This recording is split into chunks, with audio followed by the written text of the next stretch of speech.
Thank you for joining us for episode 4 of Aunt Betty, Renaissance Queen. Before we comment on this week's subjects, Aunt Betty wants to make a confession. Aunt Betty is a fraud. There is something fake about Aunt Betty. Aunt Betty has a few talents. Some may even say Aunt Betty is above average in certain areas. The astrologers out there will understand Aunt Betty's challenge after we reveal that Aunt Betty has Saturn in their third house. This placement supports Aunt Betty's gift of above average writing ability, but at the same time creates one of Aunt Betty's greatest challenges, which is the ability to perform rapid fire impromptu conversational speaking.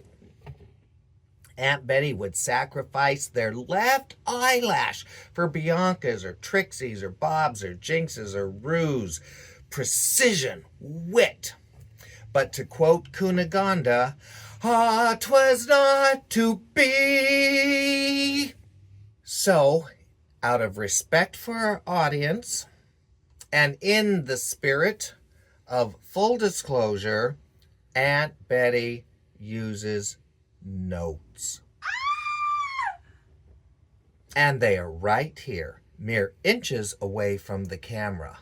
But the camera picks up the most minute glancing back and forth. We've experimented with putting the camera right on top of the monitor, but the camera simply clocks you glancing down and up, which is more distracting than glancing right to left. A friend sent Aunt Betty a teleprompter app for our camera phone. The challenge there was twofold. First, the text is so small, it's really hard to read. And then a teleprompter is set to a predetermined speed, which then alters one's focus to simply keep up with reading the scroll instead of actually thinking about and interpreting the words one wants to impart. No pregnant pauses or space for interpretation. Says right here, confession is good for the soul. The other night when we were editing out some little stammers and hesitations out of a segment coming up later on in today's episode, Aunt Betty Around the Kitchen, we realized, oh my gosh, we need to be practicing vocalizing every little thing we do all day long like a crazy person, just so that we can exercise our narrating ability. So please bear with us. We presume the more we do this, the easier it will get, and we'll hit our stride. And so please consider subscribing to our channel. Tap the like button. Please share the video. And if you feel like it, leave a comment. All of this helps the algorithm and helps other people to find the show.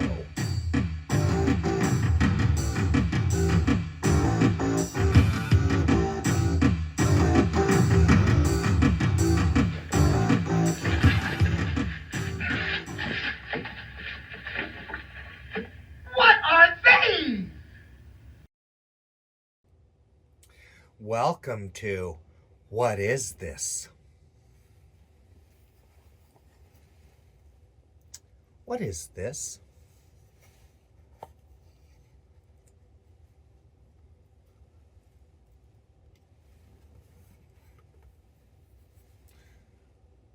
What is this? It has a plastic top. There's some, looks like there's some holes in there. Has kind of this rubber bladder. There's no writing anywhere on it. There is some writing on the box that does reveal what it is that we will go over later on, there is this little aluminum object, kind of like a cup.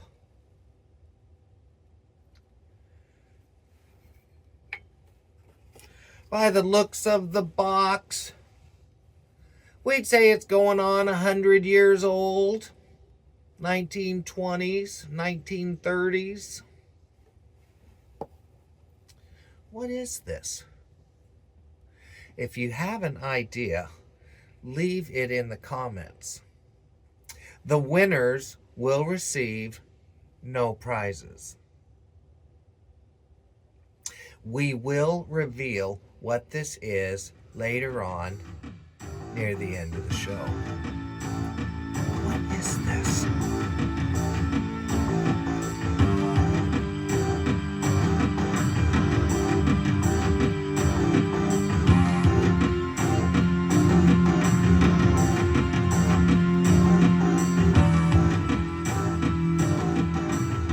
It's time for the commentary of the week.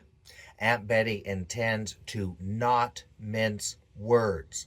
The Donnie Stump administration is nothing short of a diabolical, organized crime syndicate of biblical proportion. Donnie Stump is a psychopath, meaning he has no empathy for other people and no guilt or remorse for his criminal behavior. Full stop. Donnie has populated his regime with like-typed personalities.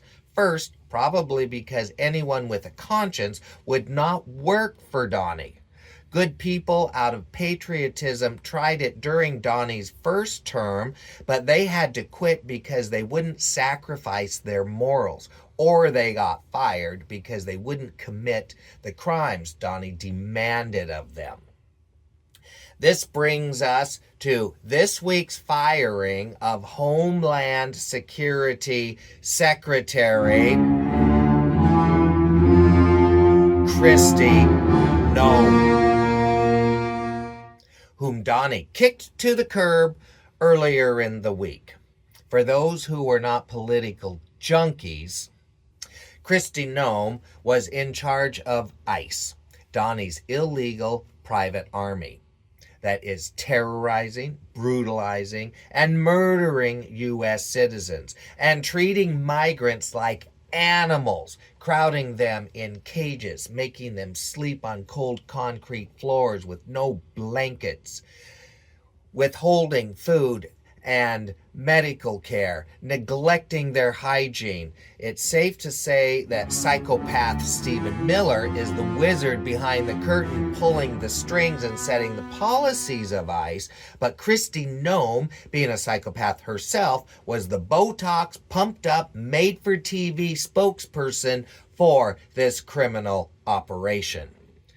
Kristi Noem was the governor of South Dakota, who basically blew the head off a puppy with a gun for basically peeing on the rug, and then did the same thing to her goats.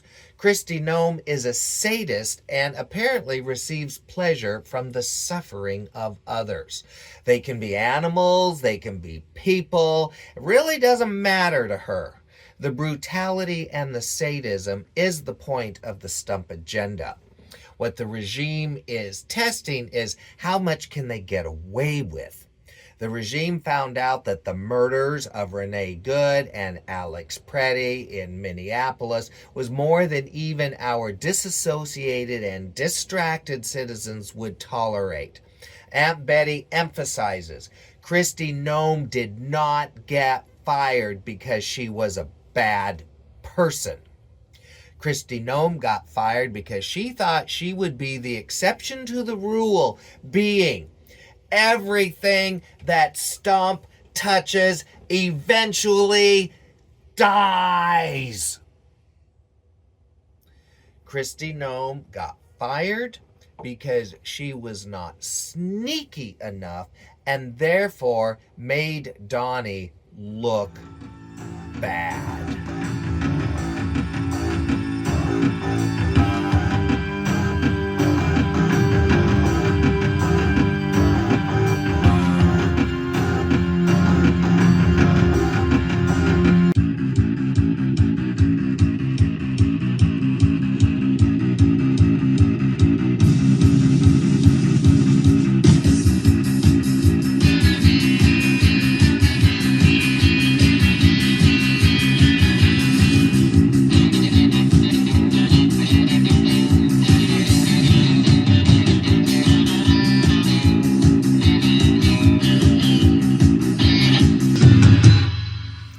On our premiere segment of Aunt Betty's Hoard, we'll take a little dive into some paper dresses we uncovered from here and there throughout the hoard.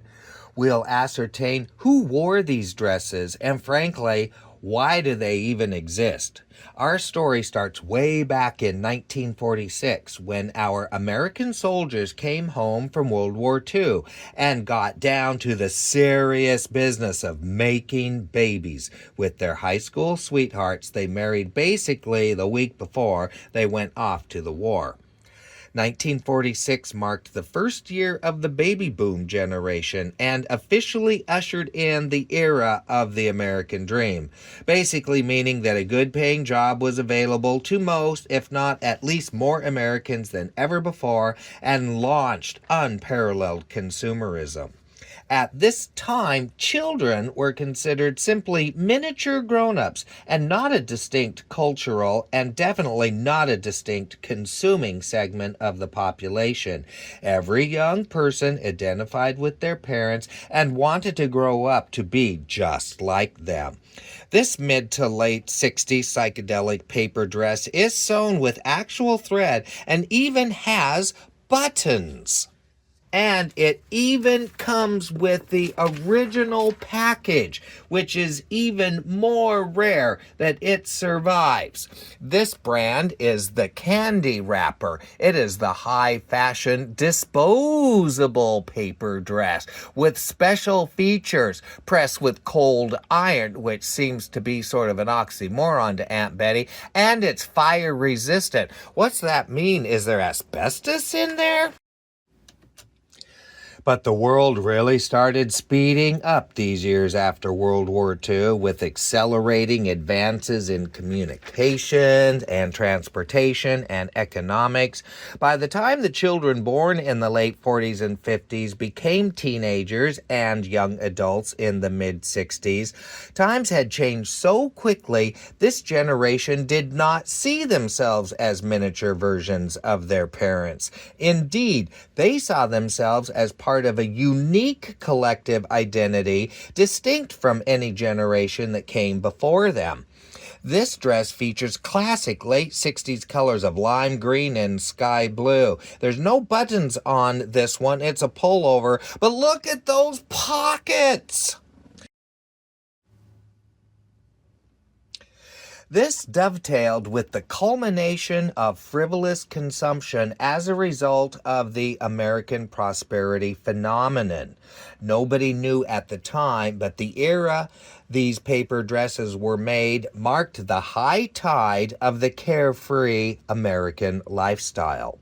What also occurred for the first time during this period were marketers' revelation that a lot of money could be made marketing products specifically to this new young generation. Products made specifically for them and not their parents.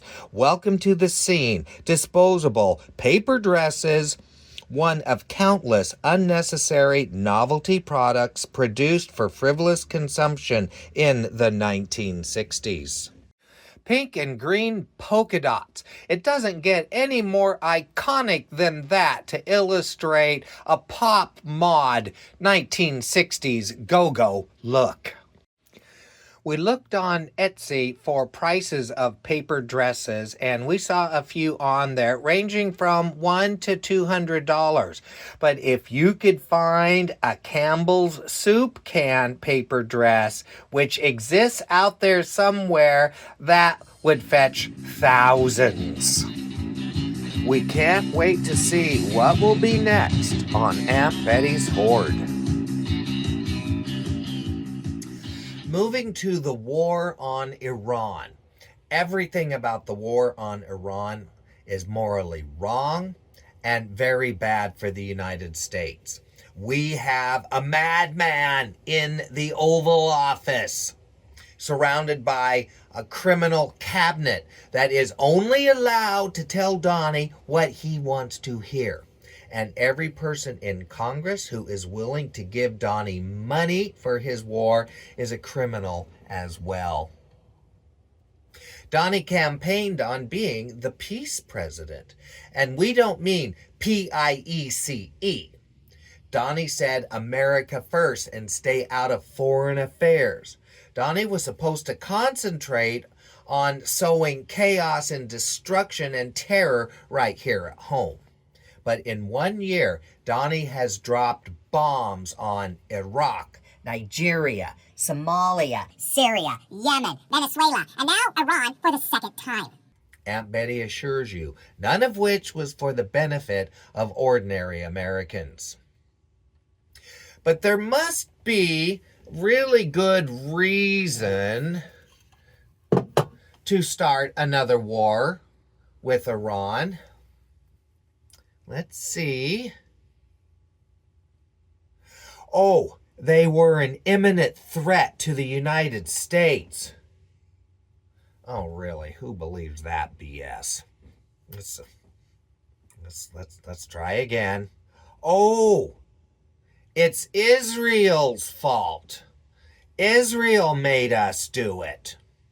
That lying scumbag bootlicker Marco Rubio would have us believe that that tiny little country that's smaller than New Jersey made us start a war with Iran. Good grief.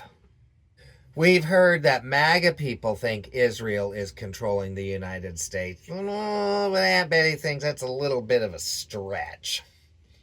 Let me see. How about this one? Regime change.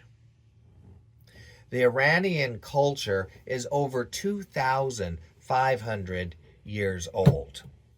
They have been around a minute longer than the United States. And Aunt Betty doesn't think they are about to let other people tell them what to do. It's true, their current leadership are not nice people. But most of the people in control of the world would fall into that category. If our criteria for starting a war is because their leadership oppresses their media and free thinking, imprisons and kills their own citizens, bullies their neighbors, well, I think you see where we're going here. Based on that logic, doesn't any country in the world have the right to blow up the White House? This war was started for the same reason every other war gets started, for money. It's about making sure oil suppliers get richer. Why has our gas prices gone up when the United States is oil independent? We export more oil than we import. It's about making sure that the global oil supply continues to be bought and sold in US dollars, which is the only way we can be so far in debt and not economically collapse. It's about paying back favors to the defense contractors who gave Donnie a lot of money. Donnie had blown through the majority of our United States arsenal. The Iran war is costing at least $1 billion a day. One expert said it's costing $1 billion every 2 hours. Whatever it is, it's a lot. 20 years ago, the Cheney-Bush administration, and that's the way we refer to them, Cheney first, because Cheney was really running the show there, because Bush was more on the first. Donnie Stump is more on the second. And so they perfected the stealing of American wealth from us taxpayers through war. They started the wars with Iraq and Afghanistan. Then they have to go to Congress to get the money to pay for the war. The only glitch is there is no money in the Treasury to pay for a war. But, well, no problem. All you do is go to the Federal Reserve and borrow some money. Now, here's the neat trick. The Federal Reserve writes down on a piece of paper, here's $1 trillion that they made up out of thin air. Then this imaginary money gets deposited into the bank accounts of the defense contractors, where then it becomes real money to them because they can go out and spend it. leaving the taxpayers with the responsibility of having to pay this imaginary money back with our hard-earned real money plus interest. And Donnie is getting his cut of this all along the way. The more money we borrow, the less our dollar is worth, making all the prices go up, creating inflation. Along with stealing our money from us, it's also a good way to get the people to stop talking about the Trumpstein files. And then in a few months, Donnie can declare another emergency. By the way, Aunt Betty's confused. On some days, Donnie says the U.S. is enjoying a golden era under Donnie's leadership. But the next day, Donnie is declaring an emergency. Aunt Betty thinks Donnie has declared more emergencies than any president ever. The only emergency is that Donnie is destroying our country, and fast.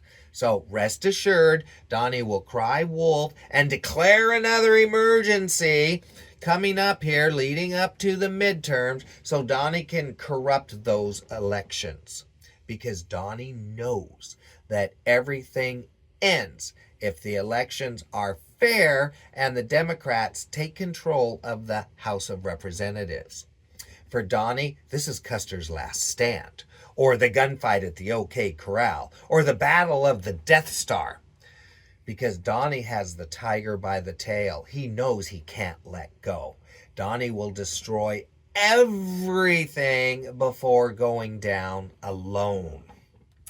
Now, Aunt Betty apologizes for being a bit of a downer here, but as we promise, there are things we can and must do to save our country. Here is how we contract our representatives in Congress. Go online to house.gov.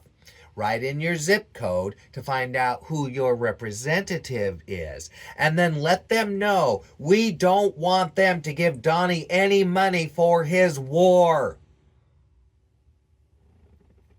And then we're going to start recommending top-tier information sources because everyone needs to stop consuming all the ABC, CBS, NBC, and cable so-called news outlets because they have all been corrupted.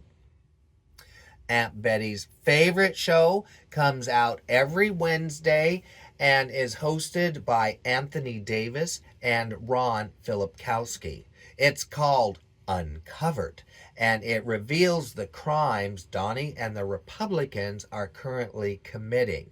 They keep their language pretty clean. Another great commentator on YouTube is Heather Cox Richardson. She is a historian and from academia. She is akin to a sweet mom and explains things with no sensationalism and always offers hope that we'll overcome these dark times. These folks are on other platforms as well. We will continue to recommend good sources of information moving forward and in future shows.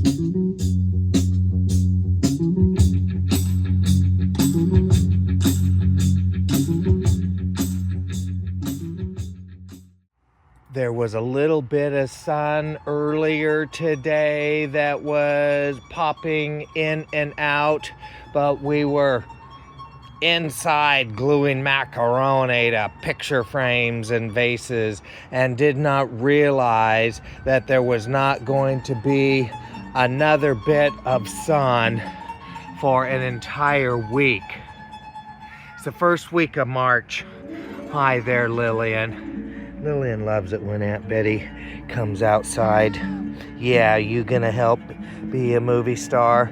So we really wanted to have some nice sun here to go through a little quick walkthrough to view Robin's Memorial Daffodil Garden. My baby Robin, boy named Robin, we called him Robin the Boy Wonder. We'll insert a picture.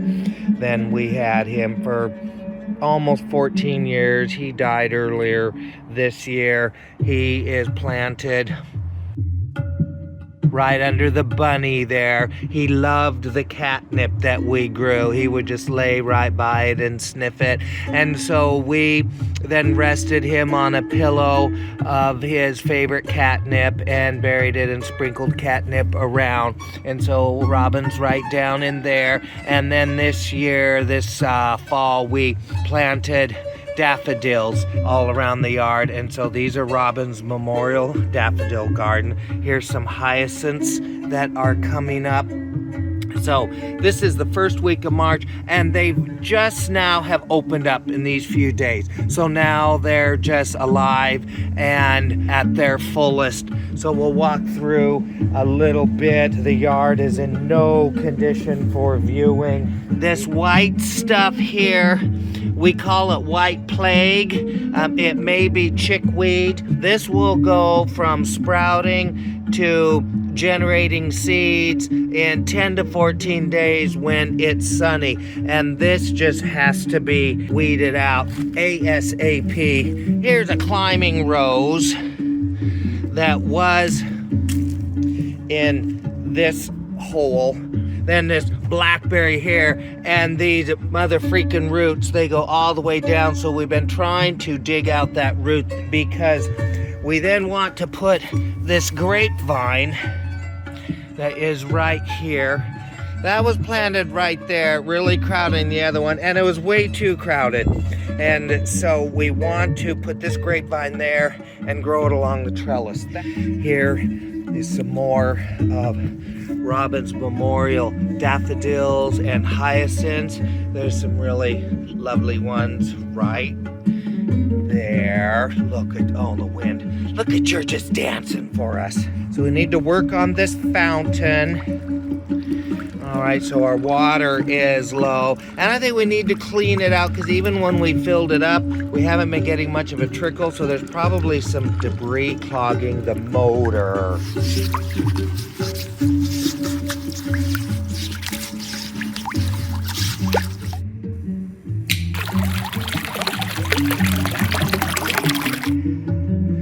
And then hyacinths, hi Lillian, daffodils. Now what we're going to do, because we always forget spring and March gets here so quickly, the first vegetables that you plant, we call them vegetables, are peas. It's really a fruit. And those are the very earliest cool weather things that you can plant. So we took our trowel. This is a gardening trowel. This is what you have to have. First tool that you get for yourself. And we worked up this soil here. This is 50% clay and 50% organic material. So this is really fertile.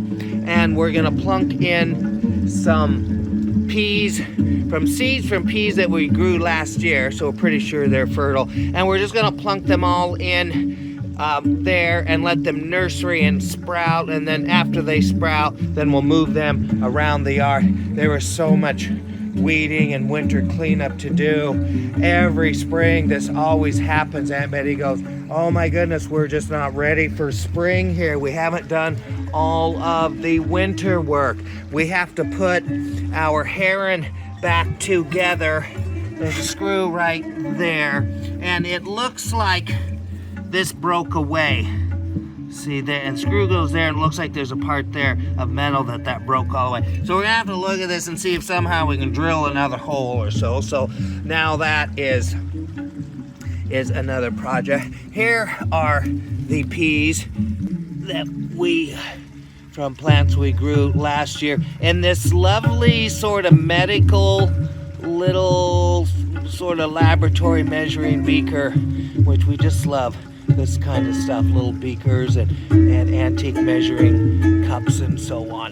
We loosened this already, so we're just gonna push those in the ground about an inch or so deep and a couple inches apart.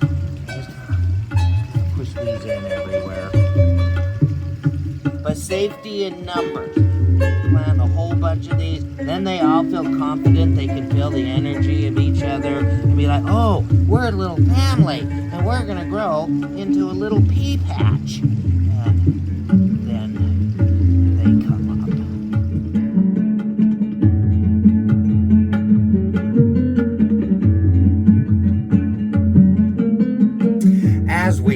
promised in our last episode, Aunt Betty will introduce Aunt Betty's Bill of Rights. And here they are. Aunt Betty's Bill of Rights for the American people.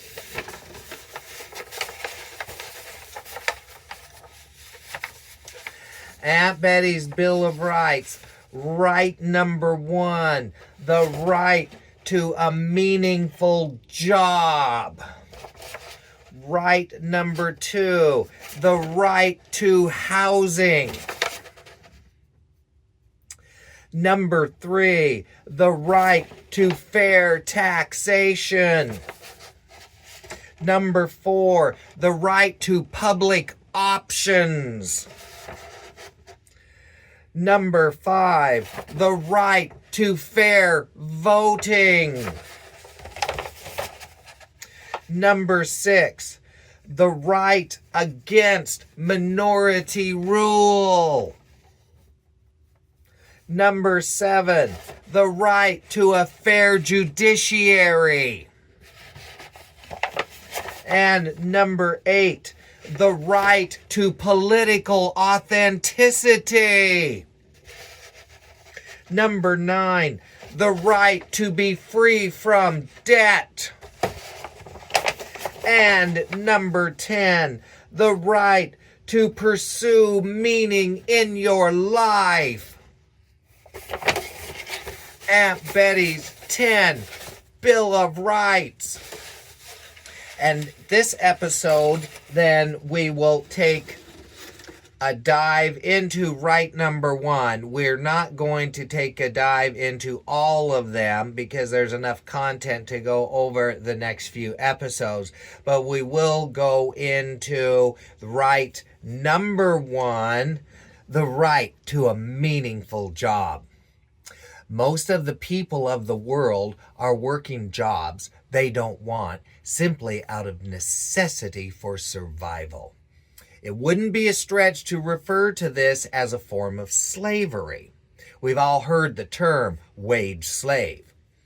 It is possible to build a global civilization where every person is pursuing meaningful lives and not just being slaves to keep the ultra-rich elite in control of us.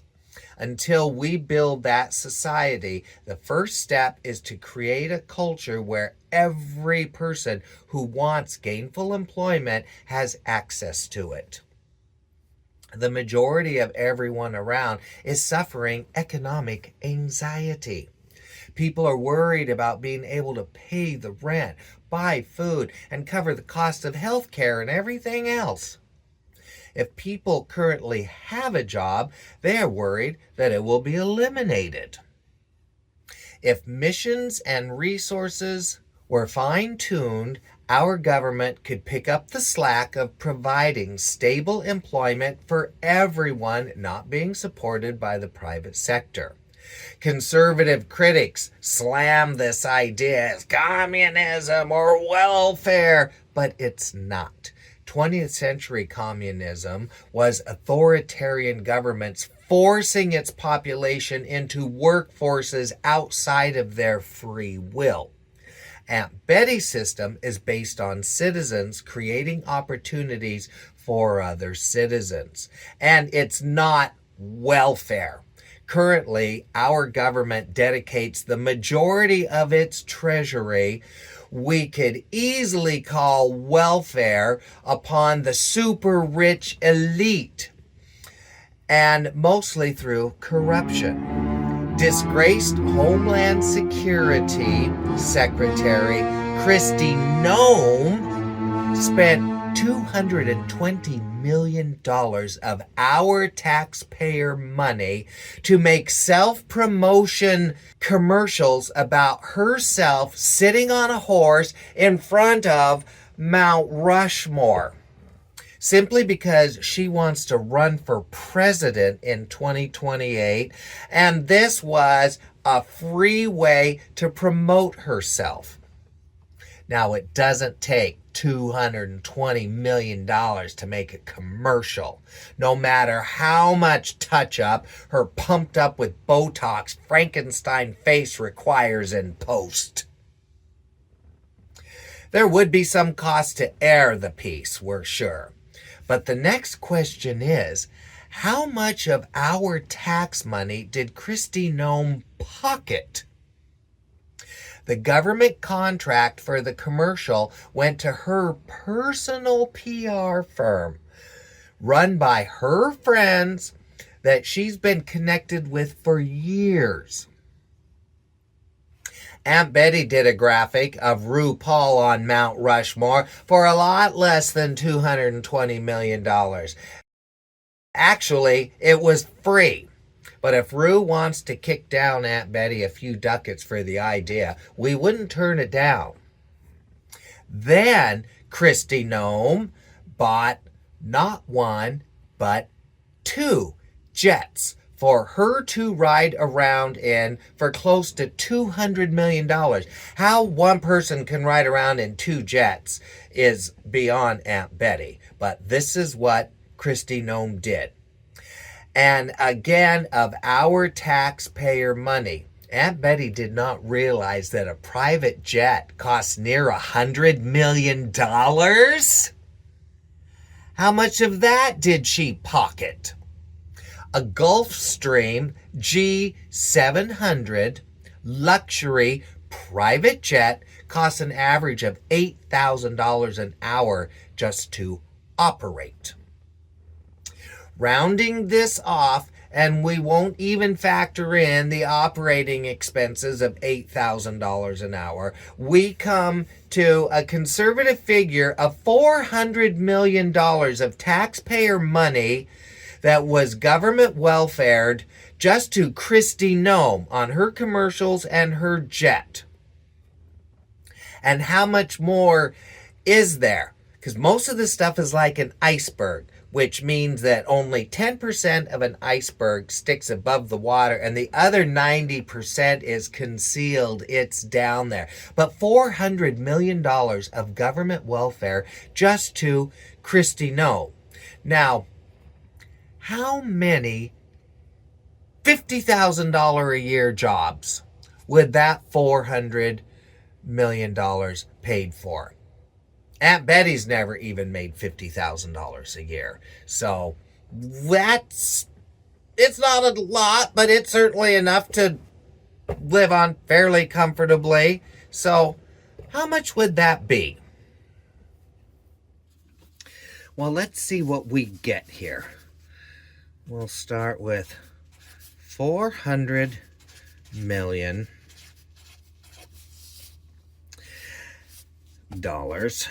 And we were saying, $50,000 a jobs.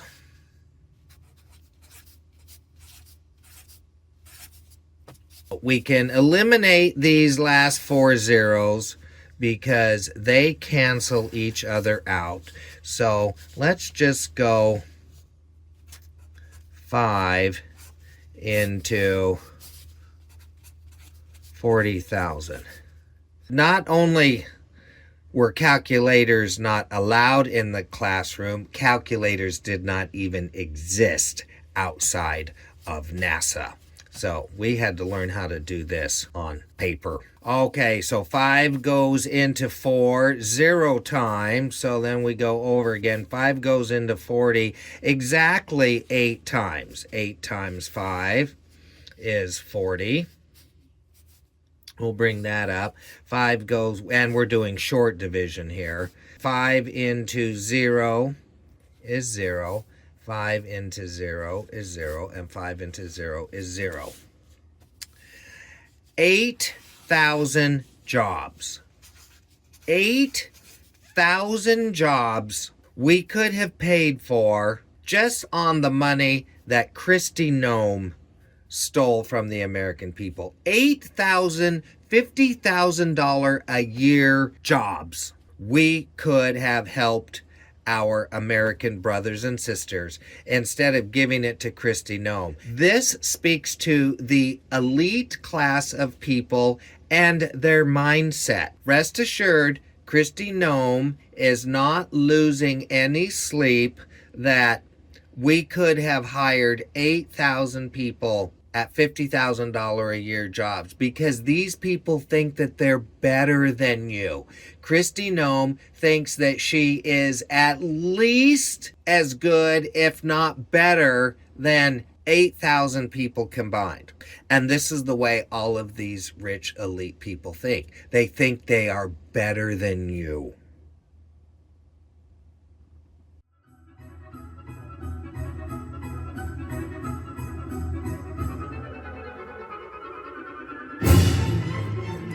Are you tired of only being able to shop the same old boring merchandise at the same home decor chain store? Where then you can only get the same stuff everyone else has? Well, if you are, then Aunt Betty has the offer for you that you have been waiting for. Aunt Betty is proud to introduce to you the exclusive line of home decor, available for the first time.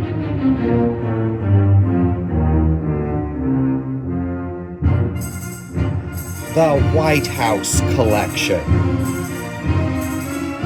Custom-made 24-karat gold-dipped vases, picture frames, and candle sconces.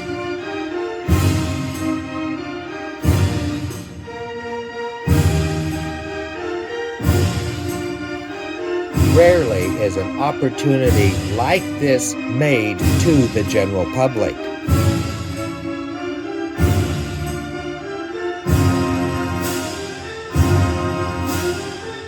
These objects are lovingly and painstakingly hand-carved by the skilled hands of Aunt Betty, working late into the wee hours of the morning by candlelight.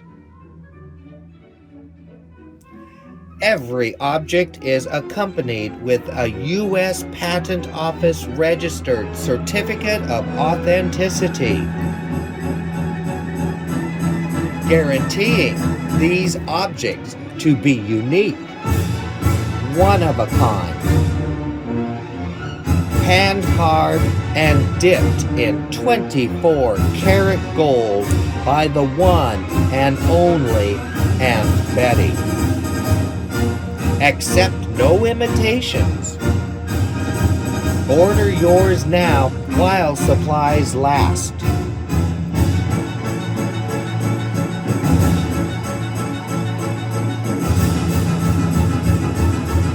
The White House Collection, custom home decor. The majority of taxpayer money goes to corporate welfare. Government contracts to go to private companies to operate for-profit prisons who overcharge. Government contracts go to private companies to provide laundry service and food service for the military who overcharge. Our soldiers can't even do their own laundry or prepare their own food because the government sends that out because companies can make a fortune sucking that government welfare of our tax money off to them. So, and it goes on and on and on, but you get the gist. The largest employer in the world is the U.S. government. So we know how to employ people at scale.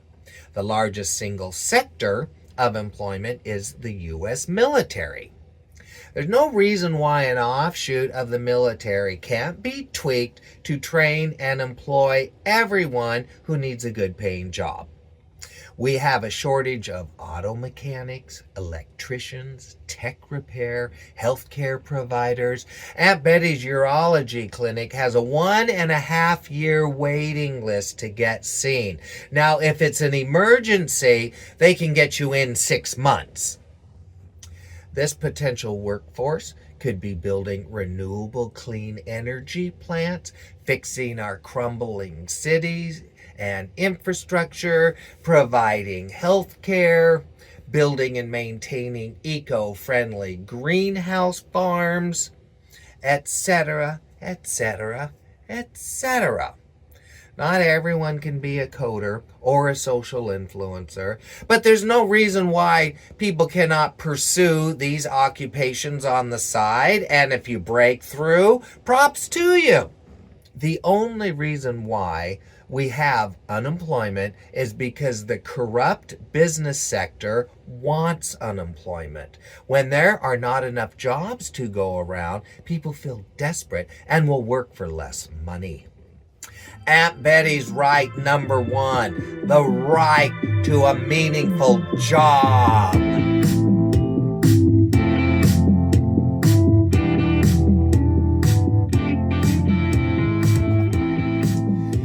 Did anyone figure out what this is? It squeezes. We now will reveal what this is. And it says right here on the box, this is the Protector Hair Tonic Comb. If you open it up on the inside, you can see all the words, and Aunt Betty will read them to you. The directions for use. Fill the tumbler partly with hair tonic or eau de cologne. Compress bulb, it's a little smudge there. Compress bulb, I think, and it probably says, and dip the teeth into the liquid. So that means squeeze the bulb, stick the teeth into the little cup of liquid. Relax the bulb, and the liquid is drawn up past the teeth through the hair, making application directly to the scalp by slight pressure on the bulb.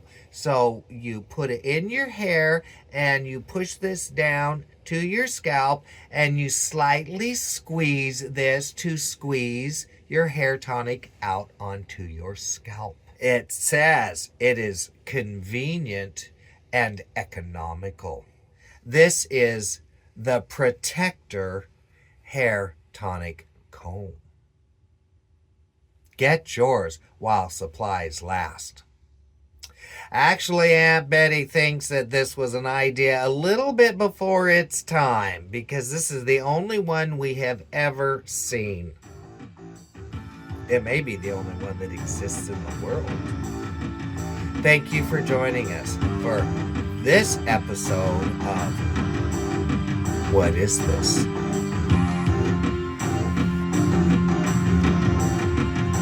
In our next episode, we'll take a nice close look at this old Dodge truck.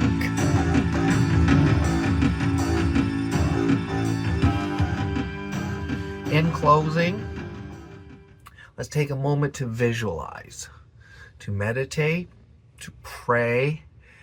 There are many terms for the same idea on healing for our society, on healing for each other.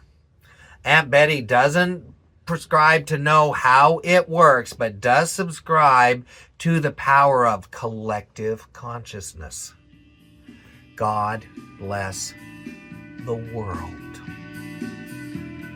This is Aunt Betty signing off until next time, encouraging you to keep it clean.